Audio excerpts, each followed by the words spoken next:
My name is Carol Cook. I'm 60 years old. Today is May 3rd, 2012. We're at Georgetown University, and I'm talking to Katie Lewandowski, who is a dear friend. My name is Katie Lewandowski. I'm 22 years old. Today is May 3rd, 2012, and we are at Georgetown University. And Carol Cook is a dear friend and a mentor of mine that I've had here at Georgetown. Well, so here we are, Katie. I can't believe that next week is your graduation, I'm still in denial. and it seems very. The time has really gone fast, but what a great time it has been to have you here. And I guess I'm going to meet your parents for the first time next weekend, and looking forward to that. And I've never really asked you very many questions about your family or, your growing up. Can you tell me just a little bit about, did you grow up in Wisconsin? Is that where you were born? And So I was born in central Wisconsin, and I have an older brother who apparently he's 2 years older. When my parents brought me home from the hospital, my dad was holding me, and my brother came over and tried to punch me. ah, So fortunately, we've since grown a lot closer, but I grew up in central Wisconsin, town of 4,000 people called Mosinee. And it's funny because I found a letter from one of my high school teachers a few weeks ago, because he had written letters to all of the seniors when we were seniors in high school. And he talked about how he was very much a mentor to me while I was there. And he talked about how I was so different than a lot of my classmates, but in a way that I had this type of the poise and almost classiness about me that was so unnatural for someone my age. And I think that has a lot to do with why I came to Georgetown and how I picked here and felt very much at home here, and have since come to embrace the culture and really gotten involved. But yeah, I mean, going home is an interesting time. There's not a whole lot to do there, but people are, I mean, some of the nicest you'll ever meet, and would really do anything for each other. So my parents are very involved in our community and our church, and my mom, anytime that someone's family member is sick or they're working late and she knows that, she'll make dinner for them and leave it at their house. So it's very, very much a community in that sense. So I'm excited to go home for a couple months before returning to start my job. But oh, good. So you'll really have a couple months to be in the nest again. Exactly. So my That's very dad's nice. so excited because my parents are both retired. Right. So right. And was your mother a teacher? No, she actually worked for Wassa Insurance, so she worked for an insurance company for like 20 years. And then when she got laid off, she went and worked at another surgery center, and then our local police department actually as she took all the daytime phone calls and did some administrative things there. And then when my dad's mother got sick, she had dementia. She was still living at home in her house. And so my mom would go and basically be her daytime caregiver and bring her lunches and make sure she was eating and do the laundry. And it's a big job. So she is the most selfless person I've ever met. Yeah, she sounds like it. And some of it rubbed off on you, I think.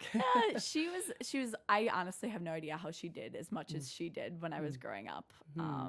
Just because she worked 40 plus hours a week, and then made dinner at home every night, and was involved in our school activities and made our Halloween costumes and did all of the house cleaning, all of the cooking, all of the laundry, all of the grocery shopping, literally everything. I still yell at my dad for like, if she left, you would be the end of you. And so and I mean, he was, as my mom says, she called it a partnership. I don't understand how that's fair. But she said he was more the entertainment committee. So well, every family needs one of those, that's for sure. I mean, it's true. Will is an actor. Yes, that's right. Got to have an entertainer in the house. But my dad always coached our baseball and softball teams, and would take us to practice and play basketball with me in the front yard. And nice. So your parents were really involved with you all the time. Very involved. Yeah. And so, I mean, you come from a very strong family base. Yeah. And Yeah. so it's funny because people here think I'm so weird because I talk to my parents literally every day. Really? Yeah, sometimes more than once. Yeah. Oh, that's nice, I think. Which I heard is natural for my generation. I've heard that too. My kids didn't call every day, but, you know, You were close. You we're, lived we're in close. touch. We're close. And I didn't call them because I thought that, unless I had to give them some information or Same. something, or they hadn't checked in a long time, then I'd sort of check in. But Still there. yeah, but Oh wow. so there you are in central Wisconsin, and thinking about colleges. I mean, obviously you did well in high school, and there were probably lots of different schools that crossed through your mind. What drew you to Georgetown? It's so funny because I wish I had such a better story for this. I knew I didn't want to stay in Wisconsin because by senior year of high school, I was looking for something different. And I only applied to 2 schools. So I applied to Georgetown and the University of Minnesota Twin Cities, which is where my brother went. Okay. And I applied basically as soon as the application opened, and not only got in, but got into the exact same major as him, the same honors program. Oh, wow. And more or less would have been doing the exact same thing as him, which was fine. And I knew I would have a good time. I liked the school. I love Minneapolis. But I still wanted to explore other options. And so my dad and I did the spring break college tour, drove out to the East Coast, and I only actually ended up seeing 2 schools. One was Georgetown and one was UNC in Chapel Hill. And I wanted a school with a business school. I wanted a school with that was in a big city, but still kind of felt like it had its own campus. And honestly, U.S. News and World Report, of course, played a factor. Did you? Yeah. I So guess Georgetown people is well ranked. Okay. But at the same time, I didn't want to go somewhere that would be out of my league. So I didn't even bother applying to like a Harvard or a Yale, just because, again, I wanted something that I would feel challenged but not overwhelmed. And just also by the prestige of all of that. So I had a lot of things influencing my decision, but came to campus, and obviously it's a beautiful place, and heard about the School of Nursing and Health Studies and how they basically had a health business program. And So was business sold. was always sort of part of what you were interested in. yeah, it always has been. But at the same time, I worked for a chiropractor in high school, and that kind of made me very interested in going into healthcare and looking at those types of issues. I was thinking I might want to be pre-med, but that didn't stick at all. Yeah. But I knew I still wanted to do something related to business. And So you interested in healthcare policy or more so the management side. the management side of healthcare? And so consulting, I'll be working in the health industries division of PricewaterhouseCoopers. So it's more or less merging my interests again. And I'll primarily be doing projects for commercial clients who have issues, whether it's with their finances or process and their delivery system. But yeah. So would health centers be your likely Health clients? centers, health systems, so large hospital systems. Insurance systems? Insurance companies Insurance are companies? another large part of their market. Even nonprofits that are related to healthcare, they do kind of all over the gamut. Yeah, well, it should be an education. Exactly. Yeah. So put in my 2 years at least. And Yeah. So you start in August. That's start very in exciting. August, mid-August. Will you be in and a training program for a while? They are actually ranked one of the top, they've been rated #1 in training, actually, by Training Magazine. Wow. So they send us off for a couple weeks and give us intensive training on everything from business writing to just kind of general knowledge about the company itself. But a lot of workshops, a lot of Excel spreadsheets will be in my future. But I'm excited. Good for you. Interning for them last summer, really, their culture is very inclusive, very open. It's very supportive overall, and everyone I met there was just really enthusiastic about what they were doing, whether they've been there for 1 year or 30 years. So that was enough to sell me and going back. Well, that's wonderful. You're lucky to have such a great job and be able to, afford an apartment and Exactly. have a job lined up. Yeah. I mean, it's still a tough job market out there. And so again, it was, I think that was a huge part of why I've been so focused on getting internships and interning for them last summer also, just because I need a way to eventually pay off my student loan debt and right. also, just be financially secure and not have to just go home and Right. be Languish- back like I was languish high for a school. while. Exactly. Yeah. Exactly. But again, your Georgetown experience. Tell me a little bit about your childhood. Oh, well, I grew up in a big family. I'm the youngest of 6 and grew up in St. Louis, so we share the Midwestern roots. And I came to Georgetown. I had a brother, one brother in my family, and the rest of us are girls. And he used to leave his yearbooks around the house, and that's really how I was, 11 years old and looking through these yearbooks and thinking people looked really interesting and bright and looked like they were having fun, but they were also, you could tell they were, serious students. And then I came to visit Washington once on a family trip and was on the campus, and it felt there was a kind of innate sense of it being comfortable and, challenging at the same time. But I mean, it felt like I could see myself there. And I was very happy when I got in, and I started in the business school and suffered through accounting.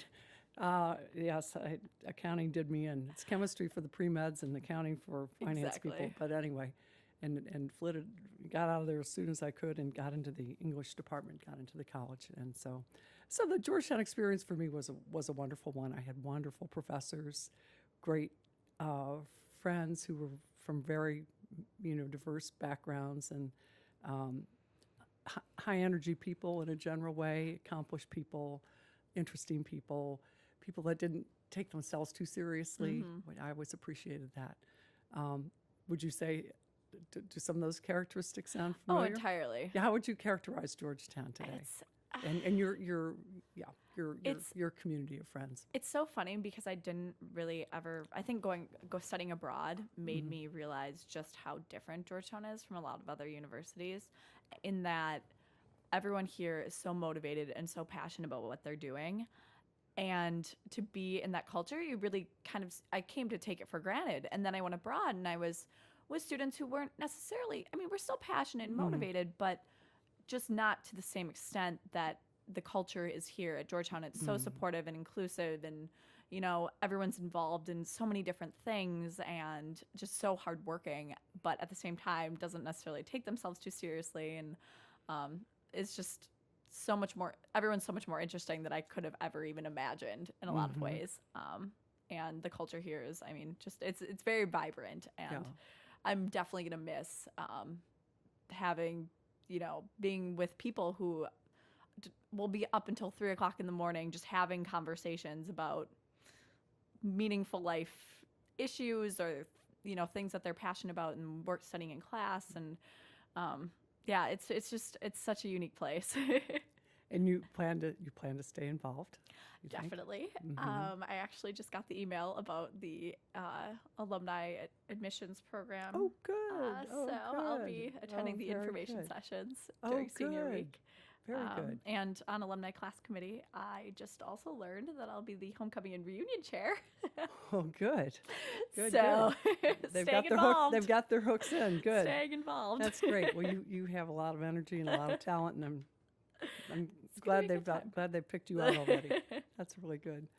Well, you were saying, when you felt Georgetown would be a comfortable place to coming on the campus, though you once said that it was a little intimidating when you came. Small town Wisconsin. A lot of these people seemed sophisticated and had been to very prestigious boarding schools and the best public schools in the land. And so how did all that feel when you first came? It was very overwhelming. And I think at first it took about an entire, almost all of freshman year to really be able to feel like myself and be able to I think at first I felt pressured to put on this front of, no, I'm not from Wisconsin. I'm from the East Coast. I'm just like you, and trying to blend in much more than now. I greatly embrace it. And it's kind of, last year we had a group of Wisconsin kids who got dinner every week together, and we were trying to start our own club of Hoyas of Wisconsin. So really, it's come full circle. But I think Georgetown does a good job in that they offer the Escape program, which is a retreat program for freshmen.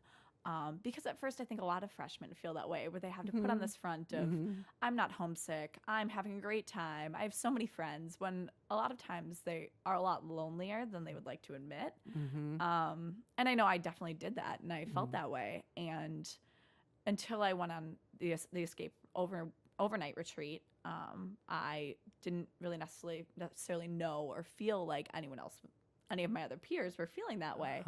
And then I went on this retreat, and they do small group reflections, and I actually broke down in tears, and I was just, because I was so relieved that there were other freshmen who were admitting to feeling this way, and that it was okay to be, kind of doubting, is this the right place for me? Am I in the right major? Are my friends real friends? And yeah, so the next year I was an Escape leader and led the retreats, and met some of my best friends who I actually now live with in my house on O Street. So Sammy, who you met. So that's how you got involved. We were Escape leaders together. So. And you also said when you started Georgetown, this whole Georgetown scholarship program thing, you weren't so sure about either, that you had kind of doubts about that. How did you perceive it, and what changed your perception? I think, so when I first came, I had really no idea what a Georgetown scholarship meant. And what being part of the program really meant. Plus, it was a new program. It was a new program at the time, and I saw it on my financial aid and was like, great, I have another scholarship. But my thing when I came here is I started working at the Corp, and I knew a couple people who were here who I had met over my Gap weekend.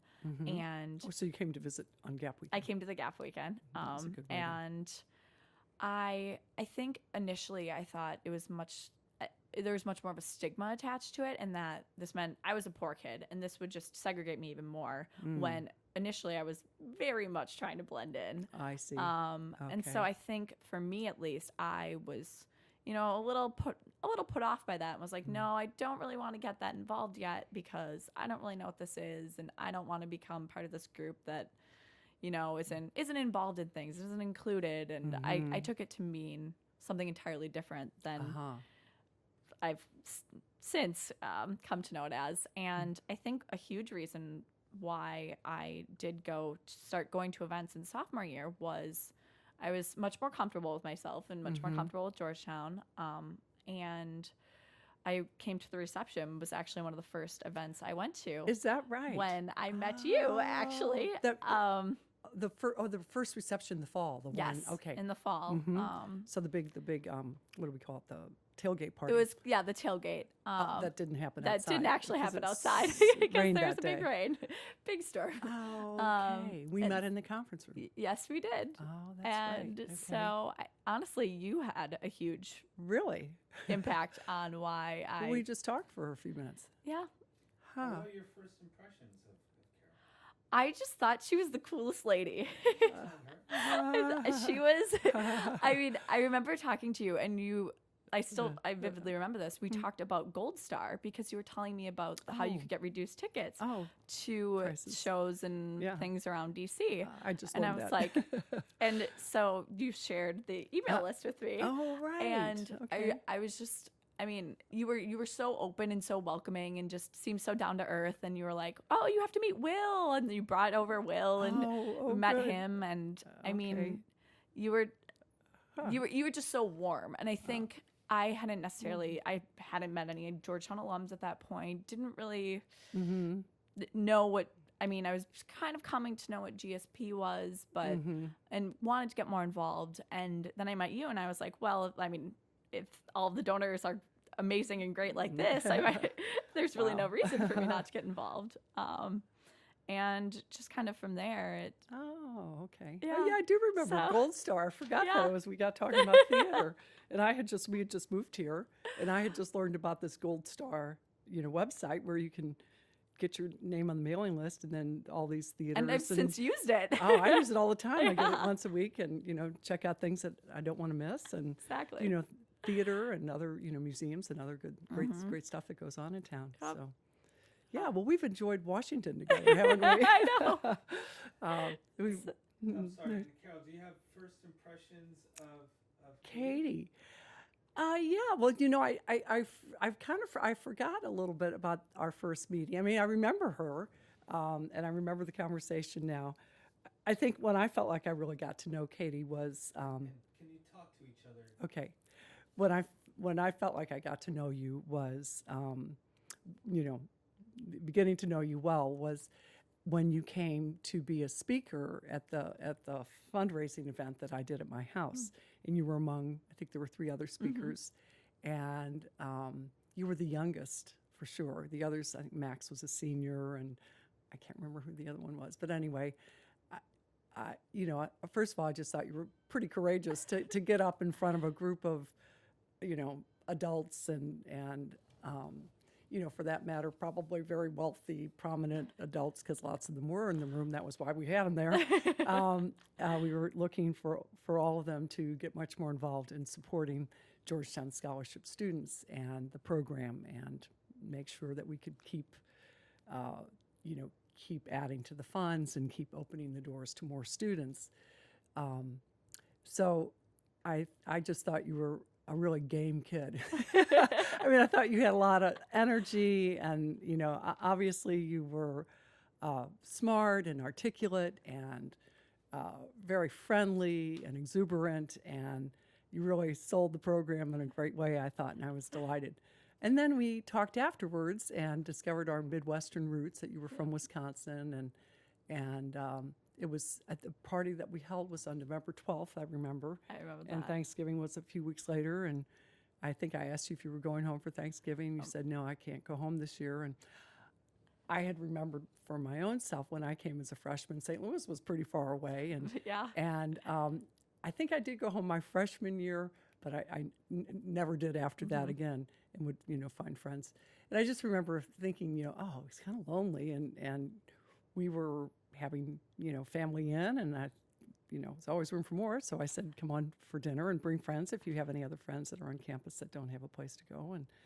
And that's really when we became good friends, I guess. And do you remember that invitation and how that did you? Oh yeah. No, I definitely, I mean, again, I was so impressed by your willingness to have me over for a family holiday, and also just to invite people. And so I remember telling my roommate at the time, because she was also staying, because she's Swiss family. She's from Georgia now, but she wasn't going home either. And so I remember telling her, I mean, I've been invited. Would you like to come with me? And she was, I think, again, also just kind of a little shocked at it, just because, again, you don't necessarily expect A relative stranger. a relative stranger to invite you over for Thanksgiving when, you obviously, you had kids too, and, they were coming in, and I mean, you were just so welcoming and so excited to have us there and really make us feel like we were, not the outsiders at your Thanksgiving, but really big part of the celebration. Well, thank you. And You were. so I've been back ever since. And you came with a few friends. Yep. And I remember that. And then I guess then Thanksgiving's become sort of a fun GSP event, because we've been able to invite a lot of students. It struck me that goodness, there are a lot of people that stay here and don't have a place to go, and that's lonely. Hasn't that become kind of a program now that Yeah, they've institutionalized? I guess. Yeah, I think Was that because of our interaction? Yeah. There we Well, go. it actually came up at we were at a board meeting the following. I guess it was maybe even the next year, and I mean, you and I had just done that, but somebody, Missy was telling us that one of the people on the board had sponsored dinner for all the students that were going to be on campus. And he wanted to, take over the 1789. And she said, no, let's low key it a little bit. But he took over the Daily Grill and had them do a big Thanksgiving dinner. Wow. And I thought, well, gee, that's a really nice thing to do. And then I heard that there were freshmen that weren't going home. And maybe this had been for upperclassmen. Anyway, I was at the board meeting, and I said to Christine or Missy, we're here, and I can easily take in 15, 20, 25 people for dinner, and, would like to do that. And then Charlie Deacon, the Dean of Admissions, spoke up. He heard me, and he said, well, I'd like to do that too. So here you've got the Dean of Admissions, also bringing them kids to his home in Virginia.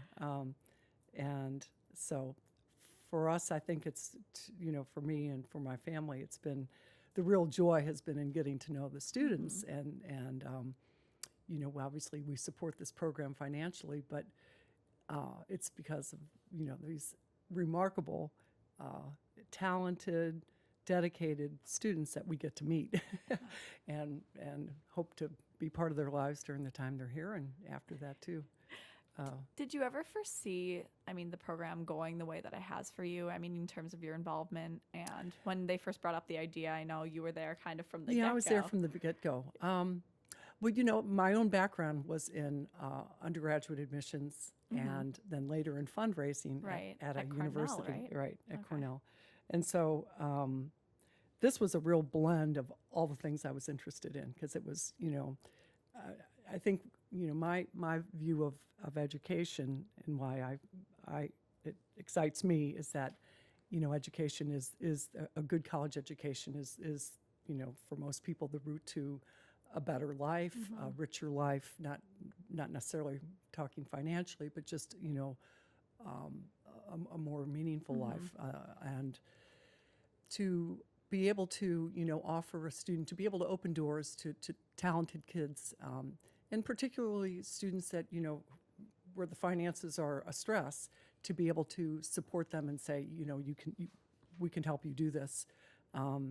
It just seems to be about the best thing you can do, I think, in terms of helping people. And so I got involved in this early on when it was just an idea 10 years ago.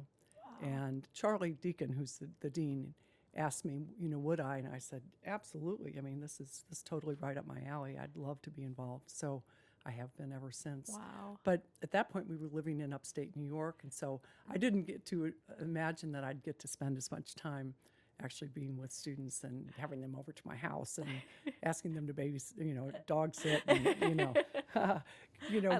go with me down to the Smithsonian Crafts Show or whatever it was.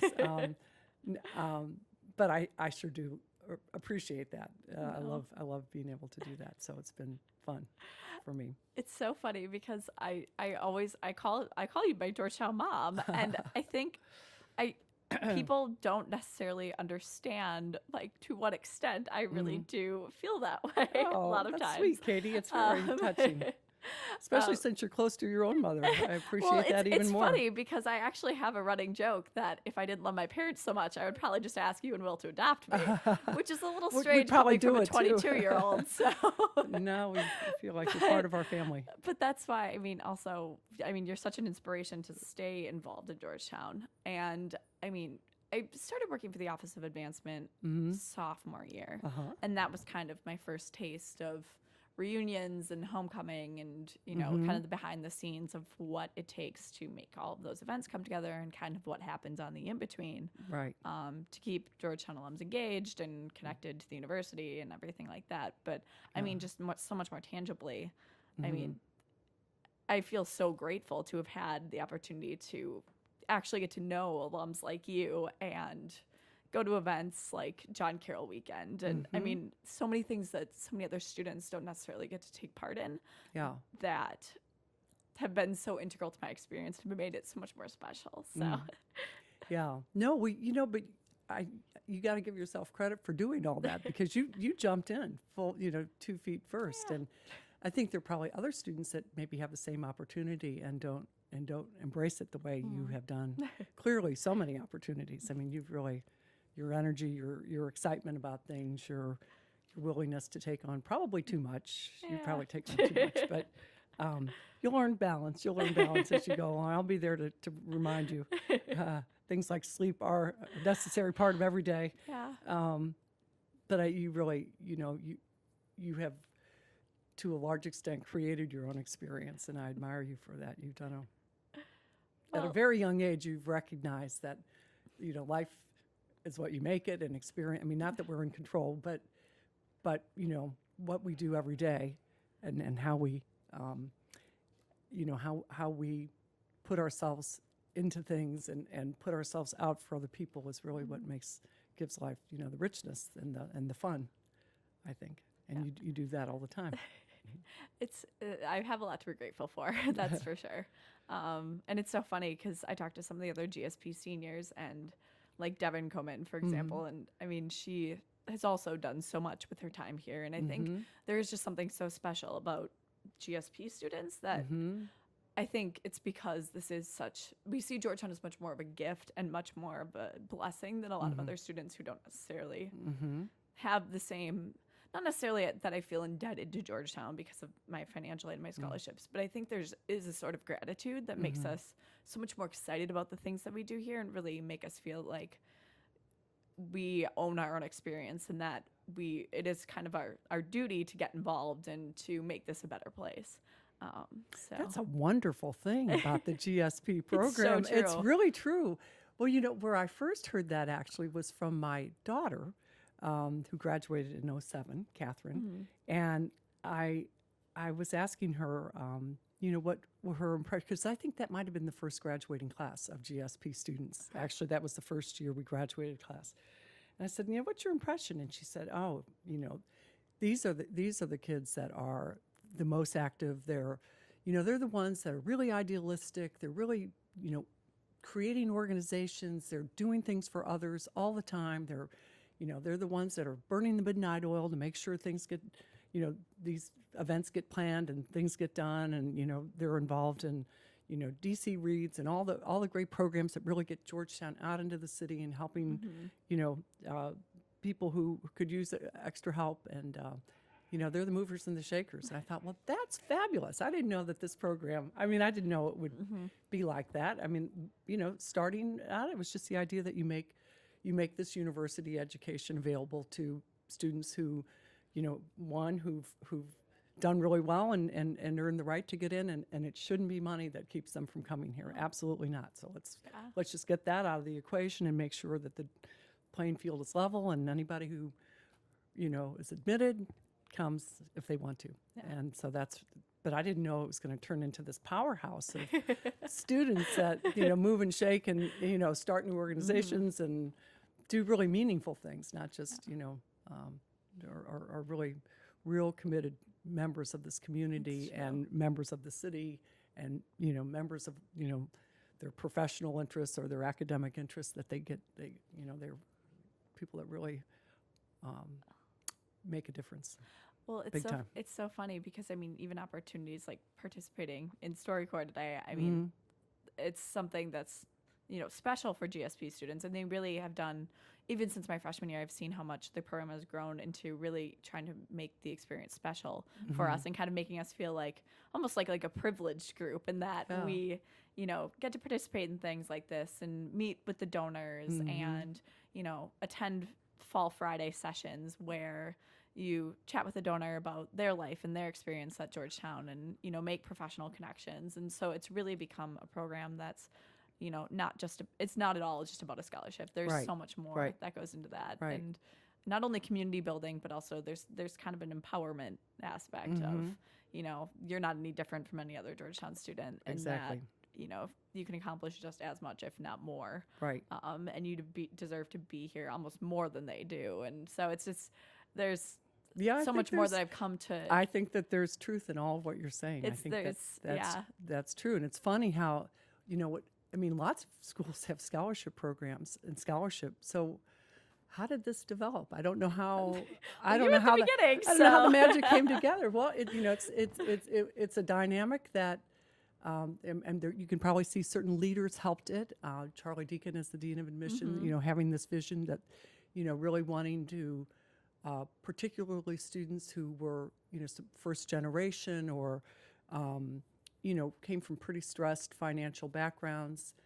And then that these students might need, more than, we quickly realized they need more than scholarship. I mean, they need, places to go for Thanksgiving, maybe winter coats, maybe, their parents couldn't afford a computer. And then we realized they need more than that. They need not just things. Right. They really need a sense of belonging and a sense that they're adults here who really care, and you're part of our family. And Right. and that's really, that's the dynamic that kicked off, and I think Yeah. very quickly. But I think it's because these kids were just so talented and warm and energetic and wanted to change things, and like suddenly we realized, oh, we got to really motor up here. We got We have work to do. There's I mean, you all wanted more. You wanted to build more. You wanted to make more. You wanted to make it all better. Right. And I think we were just responding, Right. saying, yeah, this definitely could be more. And it's wonderful what it has grown into. So what will you take away from Georgetown with, what are the main things you're going to leave with? It's so funny because I don't feel like though I'm physically leaving, I don't feel like I'm entirely leaving in a lot of ways, just because I'll still be involved in the alumni class committee and things like that. But I think just kind of a sense that I can make a difference in ways that I wouldn't necessarily expect. And also just kind of the lesson that, to keep challenging myself and to keep, doing things that I don't necessarily think I may not necessarily think that I'm capable of, but probably am. And I think that's a lesson that Erica Konder, the director of the Center for Student Programs, was telling us last night, because Georgetown is definitely, there have been challenges, but I've, gone out of my comfort zone to, try to overcome them and become the type of person that I hope displays the Jesuit ideals. And I mean, I couldn't be more grateful for that. But is there any advice you would have for me as I'm about to depart?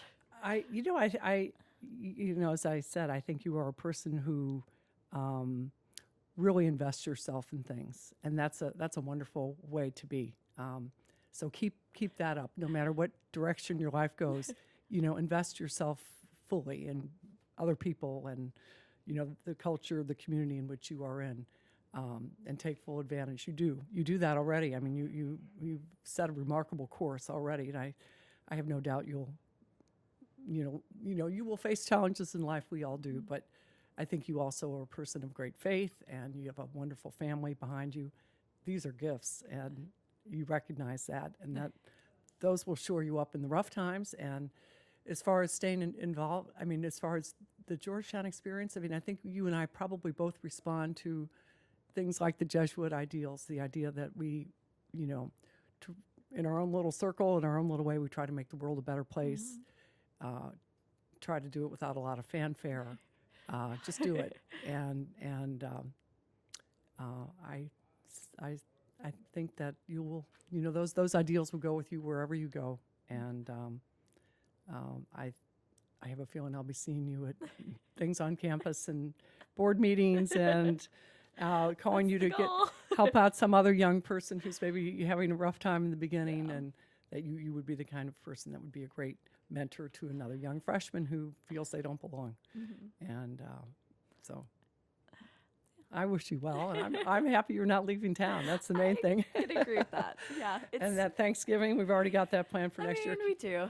So I have a roommate from Cincinnati who yeah, is probably going to need somewhere to stay. Bring him on along. I'm usually cooking, so. I know. I can and you make usually pumpkin cook bread. too. That's true. You cook too. So. I So try. thank you. It's been really my pleasure, and I'm so excited to meet your family. Yeah. And looking forward to, in a mixed way, to your graduation. I know. We'll make our plan after this. Yeah. Okay. Sounds great.